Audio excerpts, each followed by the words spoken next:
வணக்கம். செந்தணலின் பிரதான செய்திகள். விரிவான செய்திகளுக்கு முன் தலைப்புச் செய்திகள். யாழில் தமிழ் தேசிய பேரவையினரால் கருப்பு ஜூலை நினைவேந்தல் முன்னெடுப்பு. யாழ் பல்கலையில் கருப்பு ஜூலை நினைவேந்தல். கருப்பு ஜூலைக்கான பொறுப்பு குரலை மூடிமறைக்கும் ஜேவிபி. தவிசாளர் நிரோஷ் விசனம். புலிகள் பக்கம் விசாரணையை திருப்பிவிட்ட காவல்துறை அதிகாரி. சிஐடி வெளியிட்ட அறிவிப்பு. யாழ் உள்ளிட்ட பகுதி மக்களுக்கு விடுக்கப்பட்டுள்ள எச்சரிக்கை. பரீட்சை முறைகளில் ஏற்பட போகும் மாற்றம். இலங்கையில் இளைஞர்களிடையே அதிகரிக்கும் நோய். நாளாந்தம் பறிபோகும் உயிர்கள். வாகனம் வாங்க காத்திருப்போருக்கு வெளியான நற்செய்தி. கொழும்பில் வீடொன்றில் தீ விபத்து, ஒருவர் பலி. இலங்கை கடற்படையால் சுட்டுக் கொல்லப்பட்டவர்களுக்கு இழப்பீடு, வைகோ வேண்டுகோள். தொடர்பென விரிவான செய்திகள். யாழில் தமிழ் தேசிய பேரவையின் ஏற்பாட்டில் இன்றைய தினம் கருப்பு ஜூலை நினைவு தினம் உணர்வு பூர்வமாக அனுஷ்டிக்கப்பட்டது. யாழில் தமிழ் தேசிய பேரவையின் ஏற்பாட்டில் இன்றைய தினம் கருப்பு ஜூலை நினைவு தினமாக உணர்வு பூர்வமாக அனுஷ்டிக்கப்பட்டுள்ளது. யாழ்ப்பாணம் கோட்டை முனியப்பர் கோவில் முன்றலில் இன்றைய தினம் கருப்பு ஜூலை நினைவுருவ படத்திற்கு மாணவர்களால் ஈகை சுடரேற்றப்பட்டதோடு மலரஞ்சலியுடன் அகவணக்கமும் செலுத்தப்பட்டது. யாழ்ப்பாண பல்கலைக்கழகத்தில் பல்கலைக்கழக மாணவர் ஒன்றியத்தின் ஏற்பாட்டில் கருப்பு ஜூலை நினைவு தினம் உணர்வு பூர்வமாக அனுஷ்டிக்கப்பட்டது. யாழ்ப்பாண பல்கலைக்கழகத்தில் பல்கலைக்கழக மாணவர் ஒன்றியத்தின் ஏற்பாட்டில் கருப்பு ஜூலை நினைவு தினம் உணர்வு பூர்வமாக அனுஷ்டிக்கப்பட்டுள்ளது. பல்கலைக்கழக பிரதான வளாகத்தில் இன்றைய தினம் கருப்பு ஜூலை நினைவுருவ படத்திற்கு மாணவர்களால் ஈகை சுடரேற்றப்பட்டதோடு மலரஞ்சலியுடன் அகவணக்கமும் செலுத்தப்பட்டது. நினைவேந்தலில் பல்கலைக்கழக மாணவர்கள், ஊழியர்கள் என பலரும் கலந்து கொண்டு அஞ்சலி செலுத்தினர். கருப்பு ஜூலை என்பது பொதுவாக தமிழ் போராளிகளுக்கும் இலங்கை அரசாங்கத்திற்கும் இடையிலான இலங்கை உள்நாட்டு போரின் தொடக்கமாக கருதப்படுகின்றது. ஆரம்பத்தில் ஐக்கிய தேசிய கட்சி உறுப்பினர்களால் திட்டமிடப்பட்ட போதிலும் அதன் பின்னர் கணிசமான சிங்கள பொதுமக்களின் பங்கேற்புடன் 1983 ஜூலை 23 இரவு தலைநகர் கொழும்பில் தமிழர்களுக்கு எதிரான கலவரம் தொடங்கி பின்னர் நாட்டின் பிற பகுதிகளுக்கும் பரவியது.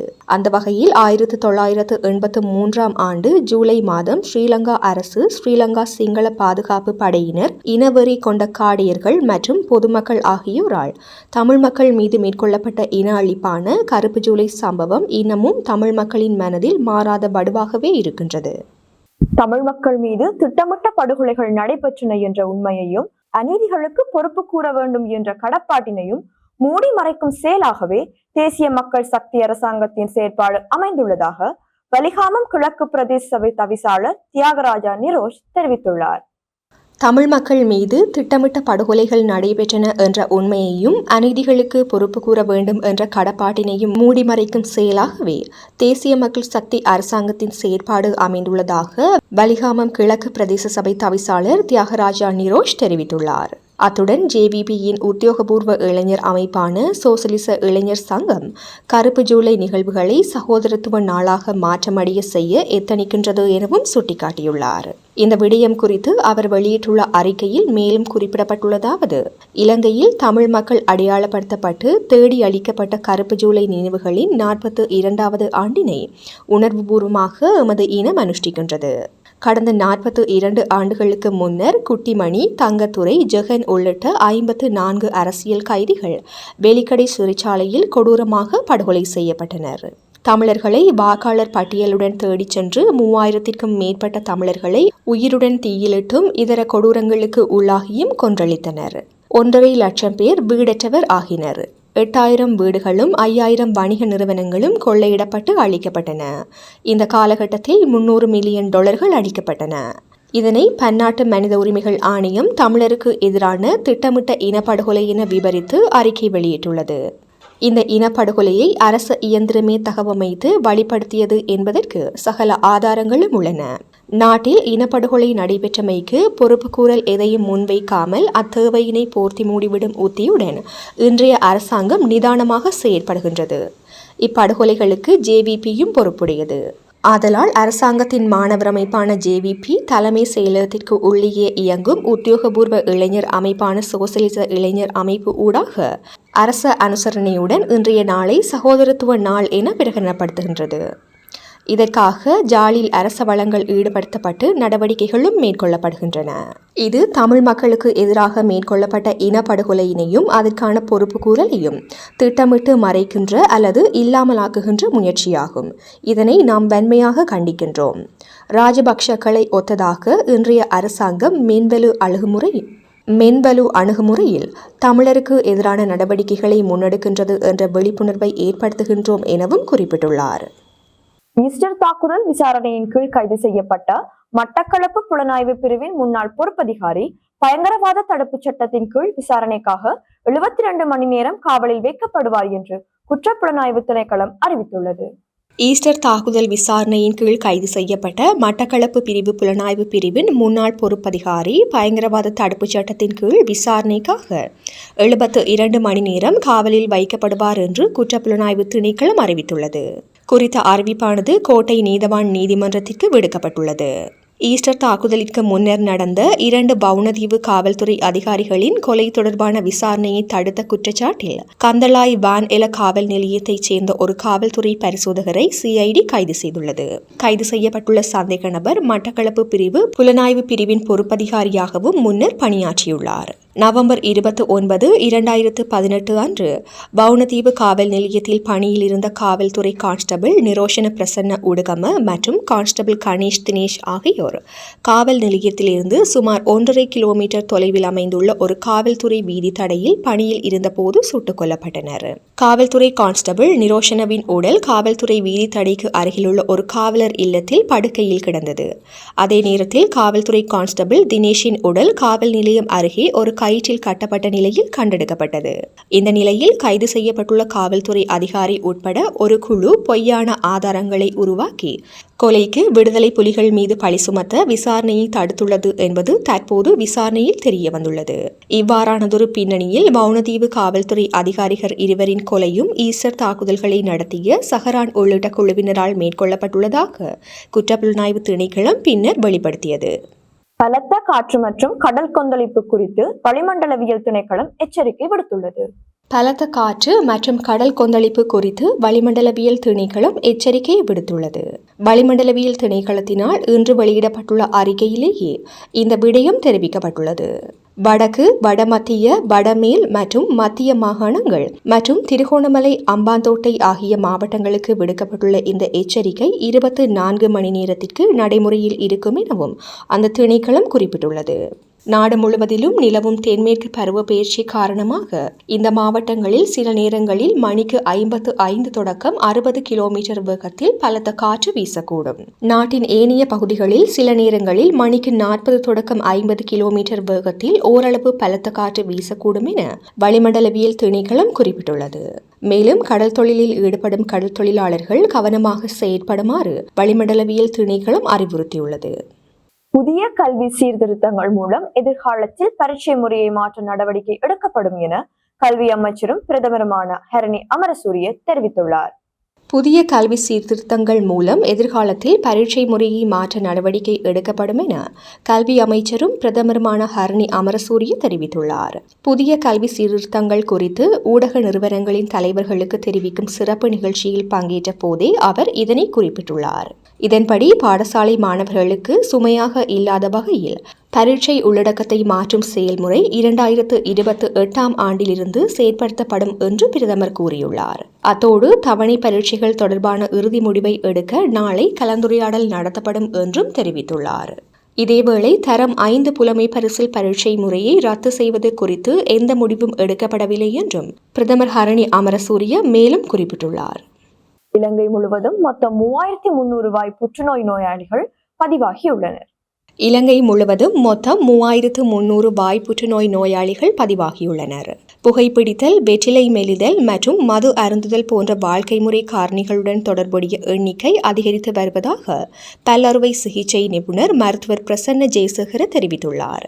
20 முதல் 30 வயதுக்கு உட்பட்ட இளைஞர்களிடையே வாய் புற்றுநோய் அதிகரித்து வருவதாகவும் அவர் குறிப்பிட்டுள்ளார். தினமும் சுமார் 10 புதிய வாய் புற்றுநோய் நோயாளிகள் இனம் காணப்படுகின்றனர். இதில் 15% ஆண்களிலும் 3% பெண்களாகவும் காணப்படுவதாக அவர் தெரிவித்துள்ளார். 2019ஆம் ஆண்டில் 231 வாய் புற்றுநோய்கள் பதிவாகியுள்ளன. ஆனால் 2021ஆம் ஆண்டில் இந்த நோய் ஒவ்வொரு நாளும் சராசரியாக 3 இறப்புகள் என 1236 இறப்புகளுக்கு வழிவகுத்துள்ளது. சுகாதார அமைச்சகம் பொதுமக்களுக்கு விழிப்புணர்வை ஏற்படுத்தும் பிரச்சாரங்களை தொடர்கின்றது. வழக்கமான பல் பரிசோதனைகள் மற்றும் ஏதேனும் அசாதாரண வாய் அறிகுறிகளுக்கு உடனடியாக மருத்துவ பரிசோதனையை மேற்கொள்ளுமாறு சுகாதார அமைச்சு வலியுறுத்தியுள்ளது. வாகன இறக்குமதியை கட்டுப்படுத்துவது குறித்து அரசாங்கமோ அல்லது மத்திய வங்கியோ எந்த முடிவும் எடுக்கவில்லை என அறிவிக்கப்பட்டுள்ளது. வாகன இறக்குமதியை கட்டுப்படுத்துவது குறித்து அரசாங்கமோ அல்லது மத்திய வங்கியோ எந்த ஒரு முடிவும் எடுக்கவில்லை என அறிவிக்கப்பட்டுள்ளது. குறித்த விடயத்தினை மத்திய வங்கி ஆளுநர் நந்தலால் வீரசிங்க அறிவித்துள்ளார். மத்திய வங்கி வளாகத்தில் இன்று நடைபெற்ற செய்தியாளர் சந்திப்பில் கலந்து கொண்டு உரையாற்றும் போதே அவர் இதனை குறிப்பிட்டுள்ளார். அரசாங்கம் மீண்டும் வாகன இறக்குமதியை கட்டுப்படுத்துவது குறித்து பரிசீலித்து வருவதாக தொடர்ந்தும் செய்திகள் வெளியாகி வருகின்றன. இவ்வாறானதொரு பின்னணியில் வாகன இறக்குமதியை கட்டுப்படுத்துவது குறித்து எந்தவித தீர்மானமும் எடுக்கப்படவில்லை என அரசாங்க தரப்பு தெளிவுபடுத்தியிருந்த நிலையில் தற்போது மத்திய வங்கியும் அறிவித்துள்ளது. நாரஹேன்பிட்ட பிரதேசத்தில் வீடொன்றில் ஏற்பட்ட தீ விபத்தில் நபரொருவர் சிக்கி உயிரிழந்துள்ளதாக போலீசார் தெரிவித்துள்ளனர். நாரஹேன்பிட்ட பிரதேசத்தில் வீடொன்றில் ஏற்பட்ட தீ விபத்தில் நபரொருவர் சிக்கி உயிரிழந்துள்ளதாக ஸ்ரீலங்கா காவல்துறையினர் தெரிவித்துள்ளனர். கொழும்பு நாரஹேன்பிட்ட பிரதேசத்தில் உள்ள 397 இலக்க தோட்டத்தில் உள்ள வீடொன்றில் இன்று அதிகாலை இந்த தீ விபத்து ஏற்பட்டுள்ளது. குறித்த வீட்டில் தீயில் சிக்கி காயமடைந்த நிலையில் காணப்பட்ட நபரொருவரை ஸ்ரீலங்கா காவல்துறையினர் மீட்டு தேசிய மருத்துவமனையில் அனுமதித்துள்ளனர். எனினும் பாரதூரமான தீக்காயங்கள் காரணமாக குறித்த நபர் உயிரிழந்துள்ளார். தீ விபத்துக்கு உள்ளான வீட்டில் வாடகைக்கு குடியிருந்த 50 அகவையுடைய நபரொருவரே இவ்வாறு உயிரிழந்துள்ளார். மேலும் தீ விபத்துக்கான காரணம் இதுவரை தெரியவராத நிலையில் சம்பவம் குறித்த விசாரணைகளை ஸ்ரீலங்கா காவல்துறையினர் மேற்கொண்டு வருகின்றனர். இனி சர்வதேச செய்திகள். கடந்த 10 ஆண்டுகளில் இலங்கை கடற்படையால் சுட்டுக் கொல்லப்பட்டவர்களின் மற்றும் படகுகள் சேதமடைந்தவர்களின் நெருங்கிய உறவினர்களுக்கு இழப்பீடு மற்றும் நிவாரணம் வழங்குவதற்கு இலங்கை அரசுக்கு இந்திய அரசு அழுத்தம் கொடுக்க வேண்டும் என மறுமலர்ச்சி திராவிட முன்னேற்ற கழக பொதுச் செயலாளர் வைகோ வேண்டுகோள் விடுத்துள்ளார். கடந்த 10 ஆண்டுகளில் இலங்கை கடற்படையினரால் சுட்டுக் கொல்லப்பட்டவர்கள் மற்றும் படகுகள் சேதமடைந்தவர்களின் நெருங்கிய உறவினர்களுக்கு இழப்பீடு மற்றும் நிவாரணம் வழங்குவதற்கு இலங்கை அரசுக்கு இந்திய அரசு அழுத்தம் கொடுக்க வேண்டும் என்று மறுமலர்ச்சி திராவிட முன்னேற்ற கழக பொதுச் செயலாளர் வைகோ வேண்டுகோள் விடுத்துள்ளார். இந்திய நாடாளுமன்றத்தில் இன்றைய தினம் உரையாற்றுகையிலேயே அவர் இந்த விடயத்தினை குறிப்பிட்டுள்ளார். அவர் மேலும் தெரிவித்துள்ளதாவது, இலங்கை கடற்படையினரால் இந்திய கடல் தொழிலாளர்கள் தாக்கப்படுவதும் கைது செய்யப்படுவதும் ஆண்டுதோறும் அதிகரித்து வருகின்றன. 2025ஆம் ஆண்டின் தொடக்கத்திலிருந்து இதுவரையில் கைது செய்யப்பட்ட கடல் தொழிலாளர்களின் எண்ணிக்கை 150 ஆகவும் பறிமுதல் செய்யப்பட்ட படகுகளின் எண்ணிக்கை 20 ஆகவும் உயர்ந்துள்ளது. இதனால் கடல் தொழிலாளர் குடும்பத்தினர் பெரும் நிதி நெருக்கடியை சந்தித்து வருகின்றனர். அவர்கள் பெரும்பாலும் தங்கள் உறவினர்களை விடுவிப்பதற்கான பாரிய அபராதங்களை கட்ட வேண்டிய சூழ்நிலை ஏற்படுகின்றது. அண்மையில் 13/7/2025 அன்று 6 இந்திய கடல் தொழிலாளர்கள் இலங்கை கடற்படையினரால் கைது செய்யப்பட்டனர். மேலும் அவர்களின் மோட்டார் பொருத்தப்பட்ட மீன்பிடி படகுகளும் பறிமுதல் செய்யப்பட்ட கொடூரம் நடைபெற்றுள்ளது. பாக் விரிகுடாவில் தமிழக கடற்தொழிலாளர்களின் பாரம்பரிய உரிமைகளை பறிக்கும் வகையில் இலங்கை கடற்படை தொடர்ந்து அத்துமீறி செயற்பட்டு வருகின்றது. இது இந்திய ஒன்றிய அரசிற்கு பெரும் சவாலாக உள்ளது. அடிக்கடி தமிழக கடற்தொழிலாளர்கள் கைது செய்யப்படுவதாலும் படகுகள் பறிமுதல் செய்யப்படுவதாலும் அவர்களின் வாழ்வாதாரம் பாதிக்கப்படுகின்றது. எனவே கைது செய்யப்பட்டுள்ள அனைத்து கடல் தொழிலாளர்களையும் அவர்களின் படகுகளையும் நிபந்தனையின்றி உடனடியாக விடுவிக்க நடவடிக்கைகளை எடுக்குமாறு ஒன்றிய அரசை வலியுறுத்துகின்றேன். எதிர்காலத்தில் கடல் தொழிலாளர்கள் கைது செய்யப்படுவதை தடுக்கவும் கடல் தொழிலாளர் சமூகத்தின் உரிமைகளை பாதுகாக்கவும் ஒன்றிய அரசு தீர்வு காண வேண்டும். தொடர்ச்சியான கைதுகள் கடல் தொழிலாளர்களுக்கு நெருக்கடியை உருவாக்குவது மட்டுமல்லாமல் பாக் விரிகுடா பகுதியில் மீன்பிடி தொழிலையும் கேள்விக்குள்ளாக்குகின்றது. மீன்பிடி தொழிலின் நீண்டகால நிலைத்தன்மைக்கும் அச்சுறுத்தல் ஏற்படுத்துகின்றது.